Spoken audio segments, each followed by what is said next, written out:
My name's Scott Hansen, and I'm a wood carver. I mainly use the chainsaw, but I use all tools. And they're starting to call me an artist, and I think that's a real compliment. My career progressed in chainsaw carving. When I was here, I just had a tree in my yard, and I thought I'd try this. And then I had a tree in Mom and Dad's yard, a big elm tree that died, so I thought I'd try it. And I think the great big elm tree that was in Mom and Dad's yard, I spent weeks on it, and I said I'm never going to do this again. And then my best friend said, well, I have a tree. And people just kind of kept me busy, where I seen a big improvement pretty fast. And then I went and visited my sister in Alaska, and I made her something, and then both neighbors on each side wanted something, both neighbors on each side of them wanted something. Pretty soon the whole block wanted something, so I knew I had people wanted this kind of stuff.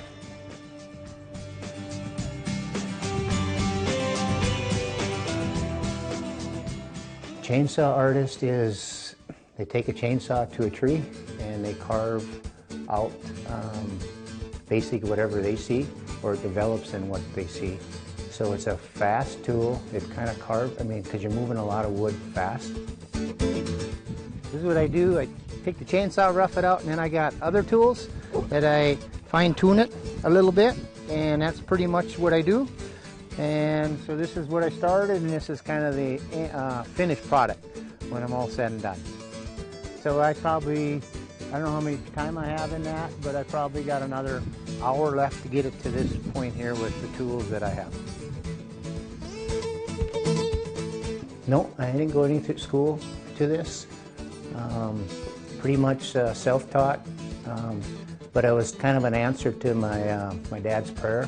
I had a real bad time in my life, and then all of a sudden I picked up a chainsaw, and then I got a passion for this. And then I can say self-taught, but I think it's a little bit of Lord-taught.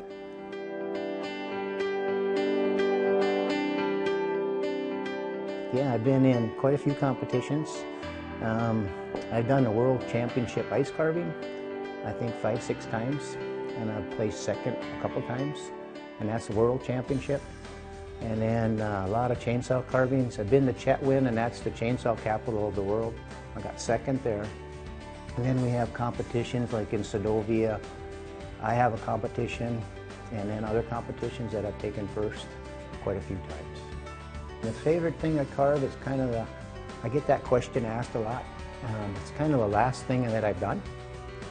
If you'd say my favorite thing now, I enjoyed carving on this mermaid over here. So I'd say it's one of my favorite ones until I start something else.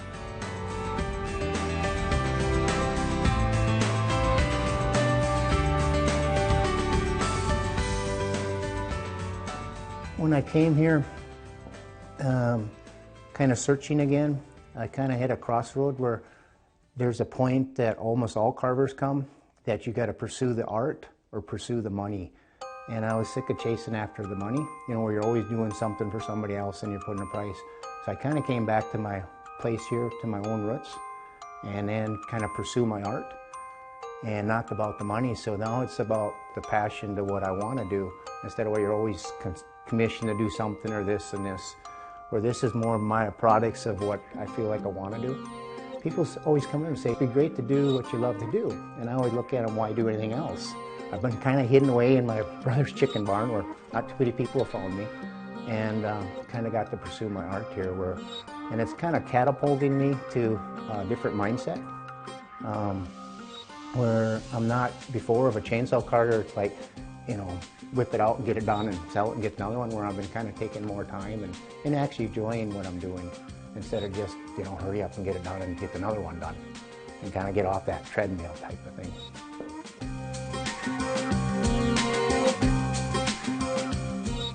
I got a 6-animal carousel, and it's a moose, a caribou, a fish, a bear, a walrus, a sheep, a adult sheep. And when I did this, I just looked at the heads, and I thought, I wonder if anybody would ever buy a wooden head. And it was a couple years later, a woman come and says, I got a set of moose horns. Would you put these moose horns on a wooden head? So a woman came up with this idea, and I heard this in my shop every day. Every day I hear this. they go, honey, I'll let you hang that in my house, because they don't see it hairy, scary, or dirty, or something that's a dead animal. They see it more as an art. And then the guys get kind of what they want, because they get their horns, because that's a trophy to them. But a woman doesn't see a dead animal, they see a piece of art. So there's where I kind of see where I'm going with this, is where I'd like to pursue the art, where people can kind of, well, they get a piece of art instead of just a, and nothing wrong with the mounts or anything. And I'm not criticizing them, or this is just another thing that could increase in value over the years, instead of where it decreases and falls apart, and then they got to get it fixed. So.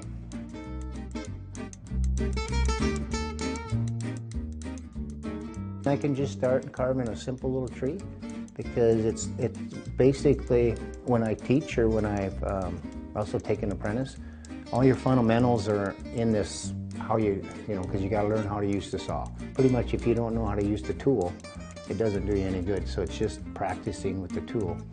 And this simple little tree that I make is all your fundamentals. It's like basketball. You got to learn how to dribble, you know, shoot. The fundamentals of basketball will help you be a better basketball player. Well, this is all the fundamentals of what you need to, you know, how you need to use the tool and how you learn the tool, because you get the instructions from the chainsaw, you know, what you're not to do. I do everything that you're not to do with a chainsaw. You use the tip, you use some, I mean, pretty much they tell you not to do, I do. So that would be, I mean, a good place to start, I guess. Well, this is just the fundamentals of chainsaw carving, and this is all the things that you need to know. You need to know how to undercut. You need to know how to roll your saw, where you can put the pine needles, and that's also your fur, your feathers, whatever else you do. And it's also getting used to the tool. So this is the fundamentals of your chainsaw carving right here. Where's chainsaw taken me in my life? I thought I'd never leave here. I thought I'd be farming all my life. And it's taken me to Alaska, taken me to Boston. I got to do Boston at the International Seafood Convention to do an ice bar. I mean, I've got to travel with this. I've been to Hawaii. It basically opened up the doors to travel, because pretty much I can go anywhere and just start carving whatever's in the area, and people kind of like it. So it's been, it's taken me on an adventure, and I think that's, I mean, that's exciting. And, you know, a lot of times people get stuck, you know, sometimes in life, because we are on an adventure. And this carving is just a tool that I get to travel. And that kind of, I mean, I never wanted to go anywhere. Now I want to go everywhere. It's kind of weird how that works. So.